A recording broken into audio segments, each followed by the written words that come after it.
Charlotte's Web by E.B. White, Chapter 8, A Talk at Home. On Sunday morning, Mr. and Mrs. Arabelle and Fern were sitting at breakfast in the kitchen. Avery had finished and was upstairs looking for his slingshot. "Did you know that Uncle Homer's goslings had hatched?" asked Fern. "How many?" asked Mr. Arabelle. "7," replied Fern. "There were 8 eggs, but 1 egg didn't hatch, and the goose told Templeton she didn't want it anymore, so he took it away." "The goose did what?" asked Mrs. Arabelle, gazing at her daughter with queer and worried look. "Told Templeton she didn't want the egg anymore," repeated Fran. "Who is Templeton?" asked Mrs. Arabelle. "He's the rat," replied Fern. "None of us like him much." "Who's us?" asked Mr. Arabelle. "Oh, everybody in the barn cellar. Wilbur and the sheep and the lambs and the goose and the gander and the goslings and Charlotte and me." "Charlotte?" said Mrs. Arabelle. "Who's Charlotte?" "She is Wilbur's best friend. She's terribly clever."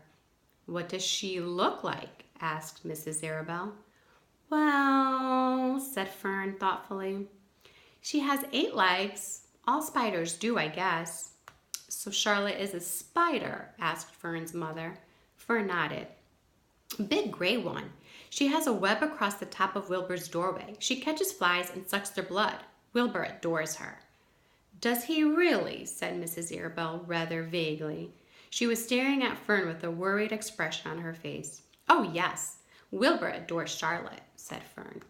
"Do you know what Charlotte said when the goslings hatched?" "I haven't the faintest idea," said Mr. Arabelle. "Tell us." "Well, when the first gosling stuck its little head out from under the goose, I was sitting on my stool in the corner and Charlotte was on her web. She made a speech. She said, 'I am sure that every one of us here in the barn cellar will be gratified to learn that after 4 weeks of unremitting effort and patience on the part of the goose, she now has something to show for it.' Don't you think that was a pleasant thing for her to say?"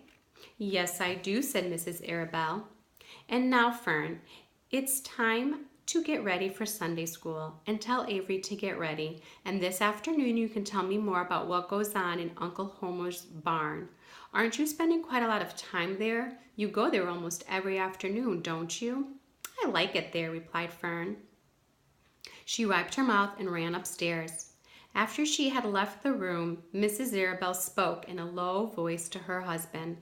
"I worry about Fern," she said. "Did you hear the way she rambled on about the animals, pretending that they talked?" Mr. Arabelle chuckled. "Maybe they do talk," he said. "I've sometimes wondered. At any rate, don't worry about Fern. She's just got a lively imagination. Kids think they hear all sorts of things." "Just the same, I do worry about her," replied Mrs. Arabelle. "I think I should ask Dr. Dorian about her the next time I see him. He loves Fern almost as much as we do, and I want him to know how queerly she is acting about that pig and everything. I don't think it's normal. You know, perfectly well animals don't talk." Mr. Arabelle grinned. "Maybe our ears aren't as sharp as Fern's," he said.